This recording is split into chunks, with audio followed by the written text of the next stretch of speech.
Welcome to this new Flight Simulator update movie. It's almost time for World Update number 10. Nothing is announced yet about it, only the release date, which is the 14th of June, which is next week. In parallel to that, the local legend will be released, local legend number 5 already. The bad news is that the sim update, which was, I would say, earlier scheduled for July, has been delayed to August, right? End of August, sim update number 10 will be released, as well as the famous flyer number 3 and the local legend number 6, both to be announced yet what they will include. And then in September it's already time for the next World Update number 11, including the local legend number 7. So all kind of cool stuff, but we still don't know anything about the World Update, which will be released next week. There's a, let's say, live video stream next week, or no, at the end of this week, because it's Sunday. Well, it depends how you count, right? From both Microsoft and Bethesda, which is one of their game studios, and maybe something will be announced there. However, we don't know. So let's look at the history of the world updates. So it all started in Japan, right? Japan was the first world update which was released. Multiple points of interest, photogrammetry content, airports, bush trips, I think even, and a lot of stuff. Then we flew to the other side of the world. It was the US which received an update, including the same content types as Japan, followed by the UK and Ireland. Once we arrived in Europe, we stayed in Europe, because after the UK and Ireland, both the Netherlands, Belgium, Luxembourg and France received an update.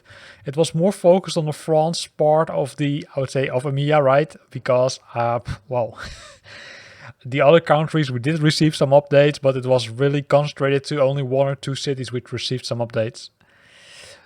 After that, we stayed in EMEA. We visited the Nordics, right? Which included Iceland, Denmark, and then of course also Norway, Sweden and Finland. This was already the 5th world update, and I would say everybody was expecting that we would go to a different continent at that time. However, that didn't happen, because we stayed there, because we updated, I would say, Germany, Switzerland and Austria, right? All nice countries received, I would say, a lot of updates, also photogrammetry content. It received some bush trips. So a lot of cool stuff. Then after this, we jumped to a different continent, which was Australia. Australia received an update. A lot of cool stuff being added, including some landing challenges even. So really cool to see. And then we went back to EMEA again, right? They updated both Portugal and Spain. This was update number 8 already.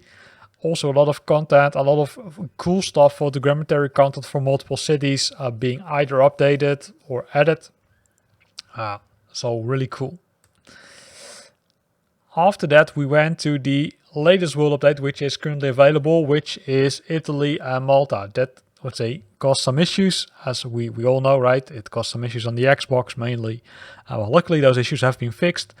So everybody, I would say, should now be able to fly in this, I would say, nice region, which also received a lot of updates, right? Say a lot of photogrammetry content, a lot of point of interest which have been added, but that's cool.